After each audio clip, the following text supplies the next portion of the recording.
தானியேலுக்குள் விசேஷித்த ஆவி இருந்தபடியினால், விசேஷித்தவன் அவன் தேவனை மாத்திரம் நம்பி தேவனை சார்ந்து உத்தமனாய் நடந்தபடியினால், எவ்வளவு நெருக்கம், பாடுகள், போராட்டங்கள் தானியேலுக்கு வாழ்க்கையில வந்த போதும் தானியேல் உத்தமனாய் நடந்தான், தேவனுக்கு பயந்து நடந்தான். பைபிள் சொல்லுது, ராஜாவிட்ட ஆண்டவர் பேசிட்டார், தானியேல் அப்பாயின்மெண்ட் பண்ணு, தானியேல் அப்பாயின்மெண்ட் பண்ணு, தேசம் முழுவதுக்கும் அவன் தாண்டா ராஜாவா இருக்கணும். அல்லேலூயா. பிரதானிகளுக்கே தலைவனா. இன்னைக்கு ஆண்டவர் நம்முடைய பிள்ளைகளை அப்படி மாற்ற விரும்புகிறார். உங்க பிள்ளைகளை கர்த்தர் அப்படி மாற்ற விரும்புகிறார். உங்க பிள்ளைகளை கர்த்தர் அப்படி ஆசீர்வதிக்க விரும்புகிறார். உங்க பிள்ளைகள் எங்கே ஆசீர்வதிக்க? ஐயோ என் பிள்ளை எங்க போச்சு, ஆடு மேய்க்க போச்சு பாஸ்டர், என் பிள்ளை எங்க போச்சோ தெரியல, ஆடு மேய்க்கவனுக்கு சோறு கொடுக்க போச்சு பாஸ்டர், ஐயோ என் பிள்ளை எங்க போச்சுன்னு தெரியல பாஸ்டர், என் பிள்ளை இப்பதான் IAS படிச்சுட்டு இருக்குது பாஸ்டர். தேவ சமூகத்துல கர்த்தருடைய பாதத்துல நிற்க சொல்லு. தேவன் அபிஷேகம் பண்ணும்போது உன் பிள்ளைகள் நிற்க வேண்டும்.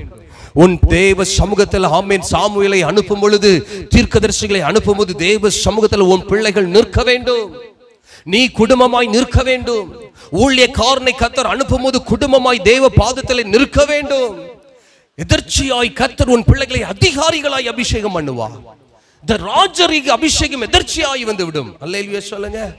அவர் தேடுவார். எங்கே அவனை நான் ஒருவனையும் காணவில்லை என்று சொல்லி தேடி வரும் பொழுது, ஈசாயின் இடத்தில் ஒரு அடிமையா இருக்கிற ஒரு பிள்ளை இருக்கு, அவன் கர்த்தரை துதிச்சு கொண்டிருக்கிறான், அவனை கொண்டு வா.